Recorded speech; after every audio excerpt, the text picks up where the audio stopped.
to look for when you're visiting your parents or an aging loved one. Look at their demeanor. How are they dressed? Does their personal care seem to be getting worse? How are they eating nutritionally? That's another sign that things aren't going well. The condition of their home. Are things piling up? Is this a person that was normally neat and all of a sudden the house is in disarray? Are they recognizing you? Are they showing any signs of memory? Talking with people about how to have a great retirement. This is the Rock Your Retirement Show. We don't talk about money, but we talk about almost everything else you need to rock your retirement. Now, here's your host, Kathy Klein. Hi there. Thanks for listening to the Rock Your Retirement Show today. For my new listeners, we don't talk about money or investments, but we talk about all the other things that you're going to need to know when you retire. Things like social and family matters, adventure and travel, volunteer and philanthropy, spirit and soul, sandwich generation issues, and yes, we talk about sex sometimes. So today, we are going to talk with an acclaimed author about a very important subject, caring for your parents. For some of us, that will mean in-laws.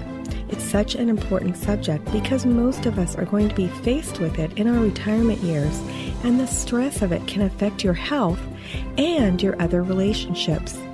Our guest lived it, and she wrote a book about it.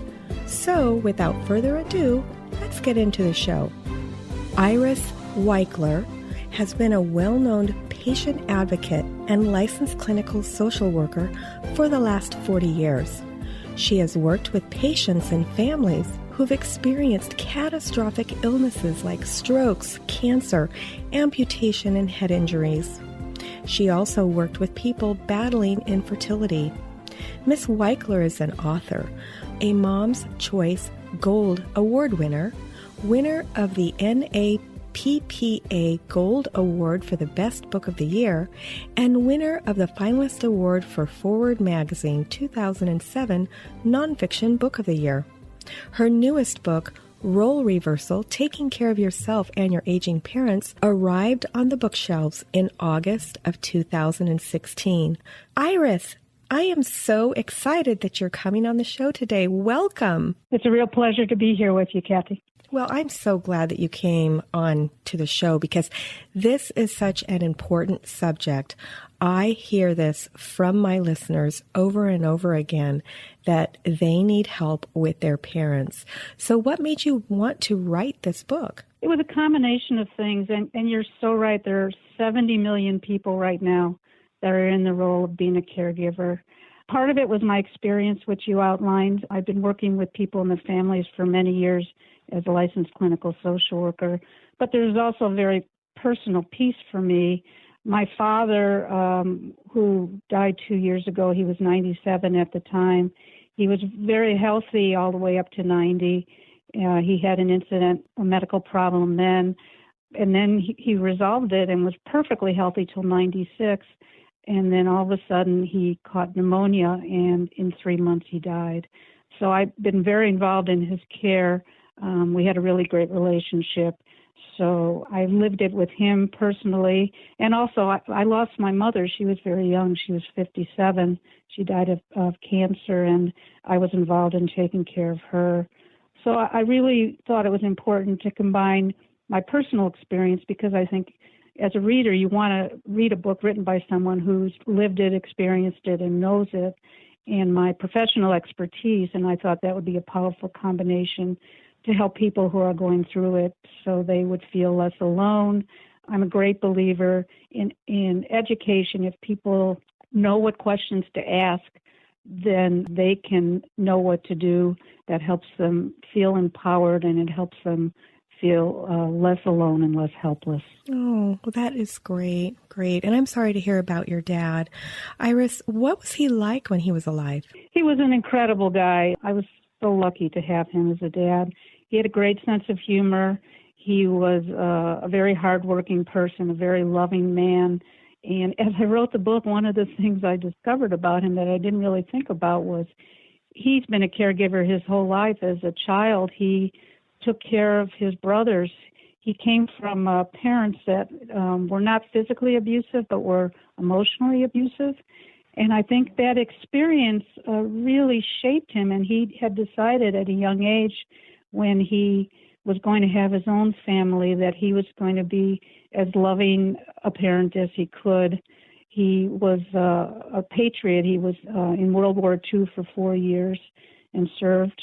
And when he survived World War II, he came out, and he's told me this many times. He said, I believe that I came out of this alive with a purpose, and that my purpose was to create a family and contribute to them and help them be the best people that they could be. How special. I mean, that's really amazing. Did he change at all when, after he turned to 90? He was a very physically active man. He exercised all of his life. He was a very independent guy. He never asked for help unless he needed it. He had a wonderful sense of humor, and that stayed with him when he was 90. What happened when he was 90 is I noticed that his memory was a little off. His balance was a little off. I just noticed some things that concerned me, and I asked him if we could go visit the doctor. He trusted me. He said, sure. We were at the doctor's office. The doctor started asking him questions, and I noticed his answers were not right. And the doctor asked him to take off his shirt to check his blood pressure. And when he took off his shirt, he was wearing 2 watches, one on his wrist and one by his elbow. Oh, my gosh. And when I asked, I know, and I said to him, why are you wearing 2 watches? And he laughed and he said, I'm so glad we came here. I've been looking for that watch for 3 weeks. Oh, no. Are you kidding me? I'm not kidding. And the doctor and I looked at each other, and we knew, as funny as it was, we knew this was something serious going on. And the doctor told me to take him to the hospital right away. Oh. We went to the emergency room. We had an immediate MRI, and they determined that he had a hemorrhage in his brain. Oh, my gosh. So we went right from that MRI into the intensive care unit, and he had surgery. And the surgery was a complete success. But I have to tell you, when I was talking to the neurosurgeon about whether or not he should do the surgery, the neurosurgeon said to me, I normally don't do surgeries on someone who's 90. And my response was, you haven't met my father yet. And I went in to talk to my dad because it was really his decision about whether to undergo such a serious procedure. And I said to him, what do you think? I told him the pros and cons that the doctor had discussed, and my dad laughed.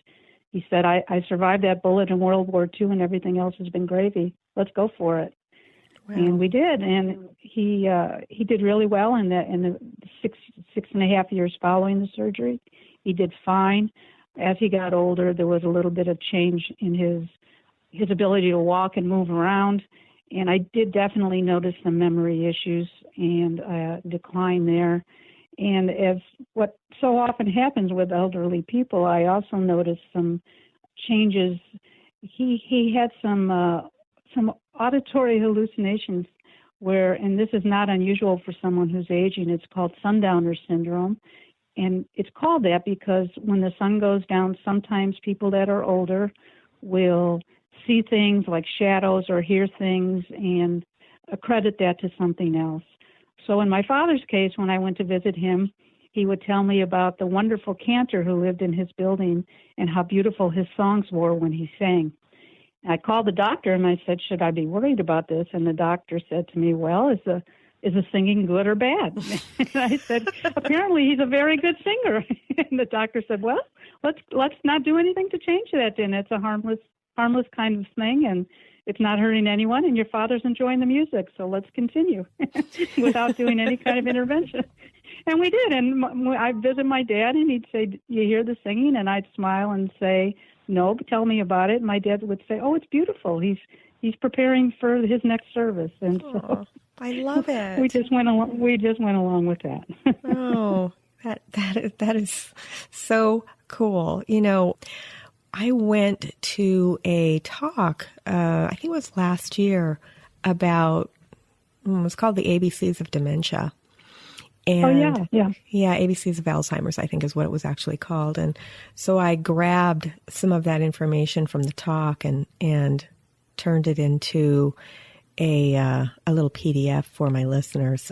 And one of the things that's great. Yeah. One of the things that it talks about is letting people with dementia be, for certain things. If it's not life-threatening, just leave it be. It's so important. That's such great advice, because what happens is, your aging loved one will say something that is wrong. Like they'll say, "Oh, I went on a trip to Italy," or your sister visited me today. And our inclination, of course, is to correct them and to orient them and to, make sure that they're on track. And what happens is with someone with dementia, that's real to them. And there's nothing you can say or do that's going to change it. And all that results in that intervention when you're trying to correct them is they dig in deeper, you get frustrated, and it becomes an argument. And nothing good comes from it. And so that's really good advice. Yeah, the good news is they forget about it the next day. That's often the case. But that's a really good point. But also the other side of that, as a caregiver, you don't forget it. Exactly. And some of those situations accumulate. And one of the most stressful things about being a caregiver is you find yourself in these situations where you want to intervene, and what you feel is doing the right thing may not be received that way by the person you're caring for. And that can result in so much frustration, in anger that maybe the caregiver internalizes, and it comes out in ways and at times that you don't want it to. And so that's a real cautionary tale. Absolutely. Absolutely. So did you have to make any changes to your life to accommodate your dad's situation? I did. I was very lucky in the sense that my sister lives here, and I also have a brother and sister that are out of town, but we're very close, and they were agreeable to being a part of it. So I was very involved. My dad was in the hospital multiple times, so I was there for all of that. It got to the point where when I walked into the emergency room, because my dad was readmitted about 5 times, I felt like Norm going into Cheers. Everyone would say Iris as I walked in the door. And I knew with all the staff there, he had a catheter, and he just, because his orientation got worse and worse and he got more confused, he would pull it out, and then he did that. We'd have to return to the ER, and also he took some falls. So I was very involved in that. I also was very involved. We wanted him to be at home because that was his wish, and we wanted to make sure and give him every opportunity to have everything that he wanted. So we hired some caregivers to be a part of it, and we went there, and I interviewed them and visited often to see how that was going. When the caregivers that we hired didn't work out because he needed pretty much 24-hour help as he deteriorated. Then I was at the hospital a lot. I was visiting the nursing facility a lot that he was at. And then my siblings and I took turns being involved in his care. Yeah, that's tough. It's really tough for a child to make those decisions about where a parent should live. But sometimes it's just not feasible for them to live at home. It's not safe. Right. And baby boomers are in the sandwich generation. They still have kids at home. Absolutely right. That's the hugest problem. It's sort of interesting, maybe not surprising, but the largest percentage of caregivers in these situations where it's a parent or an in-law are women, and that's about 60% of that 70 million that I talked to you about. And what's also interesting is the average age of those caregivers is 69. So most of these people are that sandwich generation you're talking about, where it's someone that's got a kid and also taking care of a parent at the same time. And as you know, it's such a huge responsibility, and it's such a juggling act, and it can feel so overwhelming. And also to your point about knowing when to leave home or not, one of the tricky aspects of this is oftentimes when people are declining physically and mentally, they are not able to make realistic assessments about their ability to function and their safety and what they can and cannot do. And that complicates the situation all the more. So you were able to find out it was time to really start looking when your dad was wearing 2 watches. What are some things that I could look out for? What are some things that other people could look out for that, not everybody's going to be lucky enough to be at the doctor's office when this happens? Very good question. Things to look for when you're visiting your parents or whoever, an aging loved one. Look at their demeanor. How are they dressed? Does their personal care seem to be getting worse? How are they eating nutritionally? That's another sign that things aren't going well. The condition of their home. Are things piling up? Is this a person that was normally neat and all of a sudden the house is in disarray? Are they recognizing you? Are they showing any signs of memory? One of the signals for me with my dad was I noticed his balance was off. I noticed his memory was off. I noticed that his walking was getting worse. So physical kinds of symptoms is another thing. I would also look at changes in their behavior. If normally they went out a lot, they socialized a lot, and they're not doing those things, that can mean something. Changes in their emotional status. Are they becoming more depressed? Are they becoming more withdrawn? Those kinds of things should kind of turn on a red light to say, is there something going on here? Also, other things like, one of the big issues is driving and taking away the car keys. There are things going on to the car where you notice scratches or dents or things that normally shouldn't be there. I certainly would think about that and take that as a signal to further assess what's going on. A lot of my listeners already know that my dad has Parkinson's disease. I slowly watched him decline. He doesn't live anywhere near me. He used to live in Alaska, and now he lives in Florida, and I live in California. But I would go visit him, and he would still be driving. And he's known he's had Parkinson's for a long time, and it's actually just starting to progress to where I get sad when I see him. Anyway, he was still driving, and my dad had this condition where he shuts his eyes. So forget the Parkinson's. That's not a good combination, yeah. I know, and he would physically have to take his fingers and open his eyes. And wow.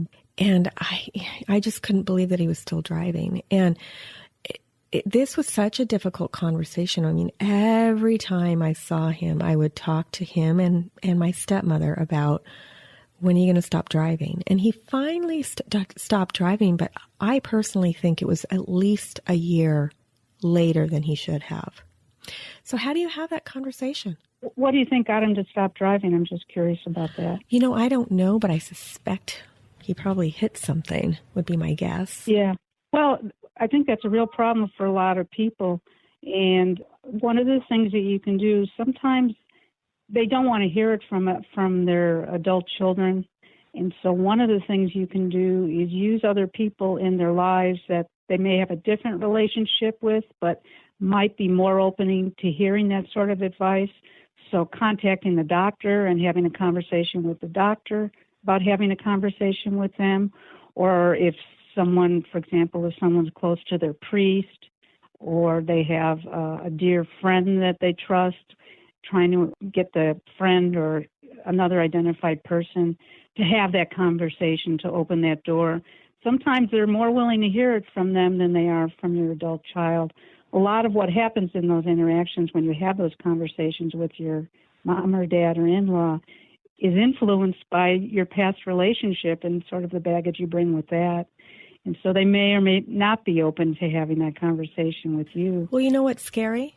He was cleared to drive by his neurologist. I just was going to say that. I had a similar situation with my dad. I took him to renew his driving license, and he's at the driving place, and he's got his head in the little window where he's supposed to signal when he sees the little flashing arrows in the corner, and he's not seen anything. And my dad was hard of hearing, so I said to the driving guy, don't pass him. He's not safe to drive.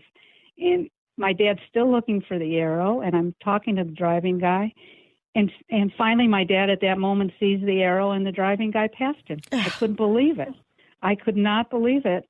And so it was shortly after that, I was going to have the conversation with my dad, and God bless him, he came to me and he handed me his car keys, and he said, you know what? I've given this a lot of thought, and I don't think it's safe for me to drive. And one of the issues for him, and this is a good thing to say, he said to me, would you be willing to drive me if I needed to go somewhere?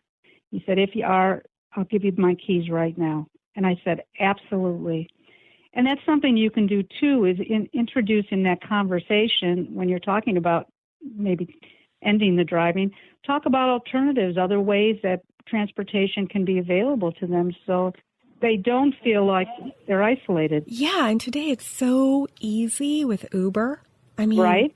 Yeah. Oh, my gosh. Now, I don't know if the only way to get to Uber is on a phone app. So if that's the only way, it's probably not going to work. But there's lots of other transportation things. For example, sometimes to go to like adult senior programs, they offer free transportation. And when people are in daily living centers and other kinds of places, oftentimes when they're senior-based housing, they automatically offer transportation, and it's free, and they do really fun outings. They go to concerts. They go to the grocery store. They go to places where people need to go.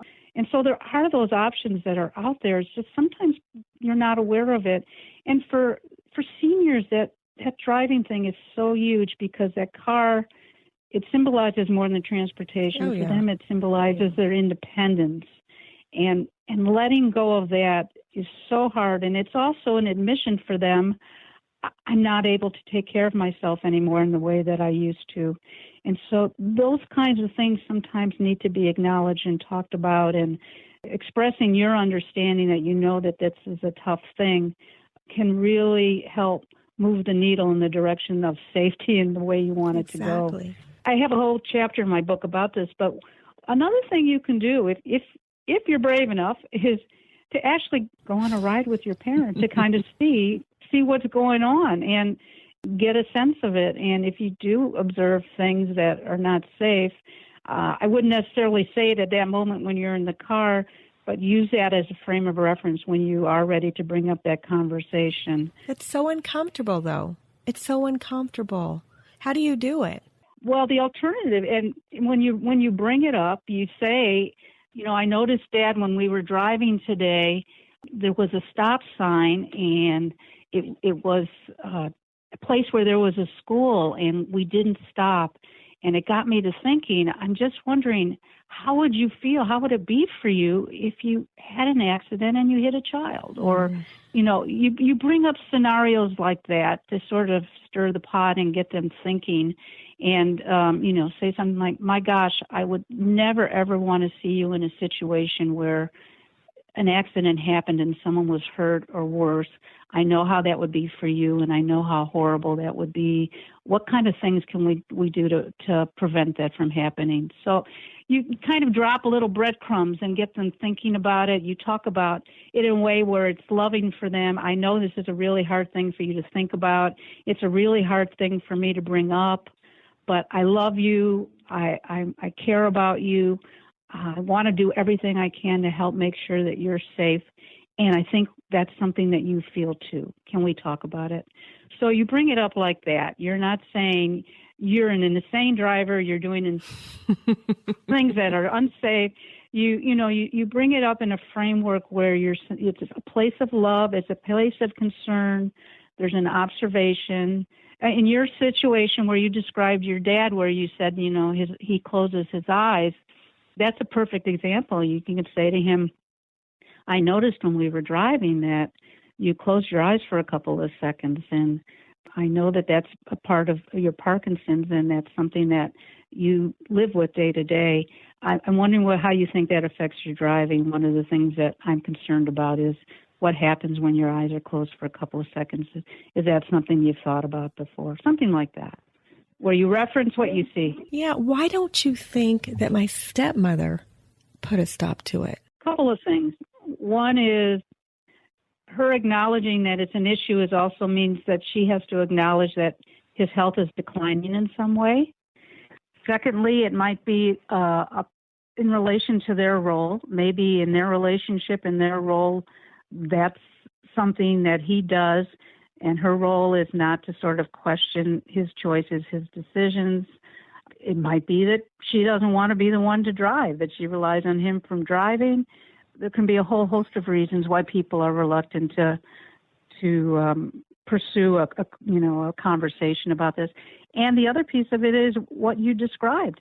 These are really hard conversations to have, no matter who you are and what your relationship is. And for many people, they're very reluctant to take that first step because they're afraid of where it's going to lead. Interesting. Well, that has just been such an eye-opener, so thank you, because driving is really a key issue in dealing with your parents and in-laws. Oh, yeah. So you've gone through all of this. What do you wish you would have known, like if there was one thing that you wish you would have known before you embarked on this journey with your dad, what would that have been? Again, I was incredibly lucky in that my dad trusted me, and so he did a lot of things in advance directives, like I knew where his will was. I knew about his insurance. I knew about what his wishes were when he became sick, what he wanted me to do and not do. There were a couple of things that I wish I would have known more about, but I think this is one of the biggest mistakes and one of the biggest things that become challenges for caregivers is that these things are not in place or these discussions are not held for precisely the reason that you mentioned earlier. It's really hard to initiate a conversation where you say, can we talk about what happens when you get sick? Can we talk about what's going to happen when you die? And that is the greatest gift that a parent can give, to have things in place, things like a will, things like a power of attorney, so that if you need to make healthcare decisions for them, if they're unable, you're able to do that. It's hugely, very, very important. Also, knowing where all of these documents are is very important. That's another thing people don't do, is they have things in place and they don't tell you their adult children where they are. And all of a sudden you find yourself in the emergency room and the doctor, like my father's doctor said to me, should we have this surgery or not? And you don't have the ability to answer those questions, and you're not able to make decisions that are really life and death or really key. Knowing where that insurance information is, being able to get into the safe deposit box to get those things so that your name is on the box. All of these things, they're advanced directives. It's so important to be proactive about that. And that's probably the number one mistake that is made, is that those things are not in place. And it makes such a difference for you as a caregiver to make sure they are. I call them the roadmap. And also people's situations change, and periodically it needs to be revisited so that you know that everything that's in place is current, is accurate, and is going to give you the tools you need to help take care of your parent in the most effective ways. And I'm assuming that all of this is in your book as well, right? Yeah, it's a huge part of my book. I also interviewed an expert who helps people putting these documents in place and what questions to ask, and his advice is in my book as well. As I said, I was very lucky when you asked me what I wish I would have known. I guess the thing I would say, I have to tell you, is normally I was always in town, or my sister was in town, and it was my 60th birthday, and we went on a trip together, and my sister and I were out of town at the same time, and wouldn't you know it, that's when my father got very seriously ill. And I wish I would have known that his health was going to take a turn for the worse. I wouldn't have made that trip. My husband and my niece had to step up while we were gone, so they could just continue to sort of be there for him until I could return. So I guess that's another thing I would say, having an alternative person in place to help cover things for you if for some reason you're not here when a health crisis takes place. Identifying who and what is going to be helping in your stead is also really important. That's one of the things I think that you put on today's freebie, the 5 things you need to know about caregiving for your aging parents. One of those was identify who will be on your caregiver team. So having that backup plan is probably part of that team, right? Right. And the number one thing I put on that list is be proactive. And that's the message I want to give your listeners, is to begin these conversations about illness and aging and and dying when your loved one is healthy, is alert, can have an intelligent conversation. It's hugely important because you don't want to wait until someone's had a stroke or isn't conscious or isn't able to think clearly to make these life-saving, life-changing decisions. Absolutely. And it's really important for it to have a collaborative kind of component if that's the relationship that you have. And there are people that don't have good relationships with their parents. And as a potential caregiver, you need to consider that as well. Maybe you are not the person to be their caregiver. Maybe someone else needs to be considered, be it another family member, a friend, another relative, or having someone with some professional experience, healthcare experience, come in and help them in ways that is needed. Right. There are people called care managers that you can hire to help with some of those activities. Right. They're called geriatric care managers, and they specialize in all the issues that we're talking about. They're sort of like the coach of a football team. Right. They come in, they take a look at the players, who's involved, family members and the senior, and they put together a game plan. They help you identify who's there. They help you identify what needs to be done. They help identify local resources where you are and put it all together for you. In my book, I also have a chapter on resources, and there's a site, National Geriatric Care Manager site, where wherever you are, you can Google that and put in what your location is and identify people locally in your area to help. Awesome. Yeah, I wanted to thank you for putting together that freebie for my listeners. And for listeners, that freebie is the 5 things you need to know about caregiving for your aging parents. And you can find it at rockyourretirement.com/parents. Iris, do you want to give out your information so people can find you and your book? Yeah, absolutely. Again, my book is called Role Reversal, How to Take Care of Yourself and Your Aging Parents. You can get it at Amazon, you can get it at Barnes & Noble online, and you can also get it in your local bookstores. So just go in, if they don't have it, you can ask. I also have a website called Iris Weichler. That's IrisWeichler.WPEngine.com.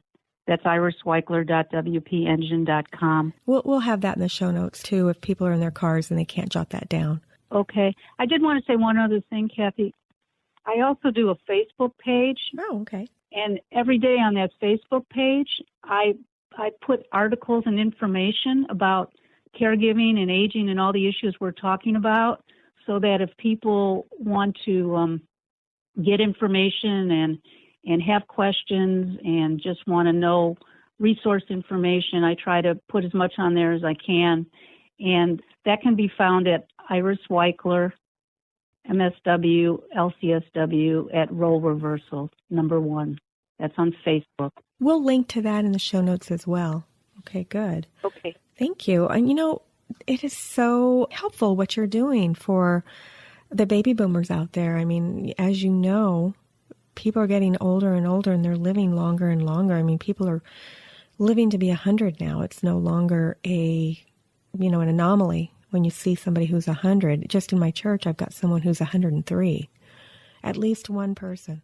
It's amazing.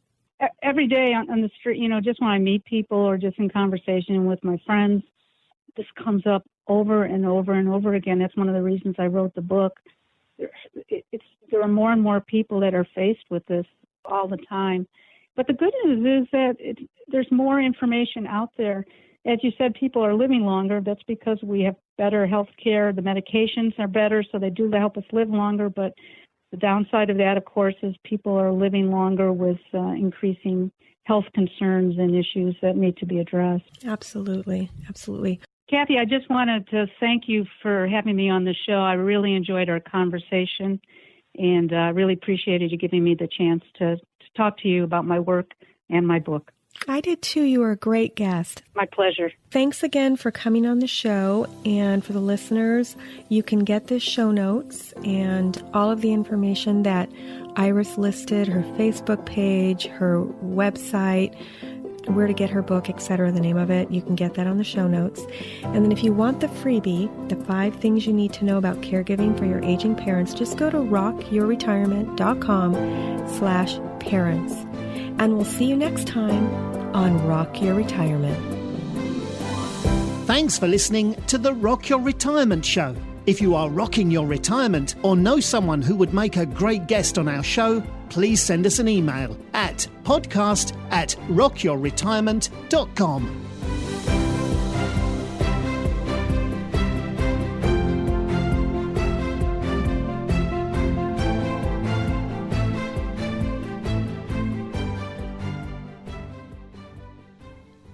Hi, this is Kathy. When I'm not hosting Rock Your Retirement, I'm helping people with their Medicare insurance. One of the times you need to check your Medicare insurance is when you've moved. To get my free guide, 5 things you need to know about Medicare when you are moving, just go to medicarequick.com/move. And in the meantime, listen to these cool disclosures. Neither Medicare Quick nor its agents is connected with the federal Medicare program. Medical insurance licensed in the states of California, Florida, Nevada, and Texas, and Medicare Advantage and prescription drug plan service areas vary. California Insurance License 0797566.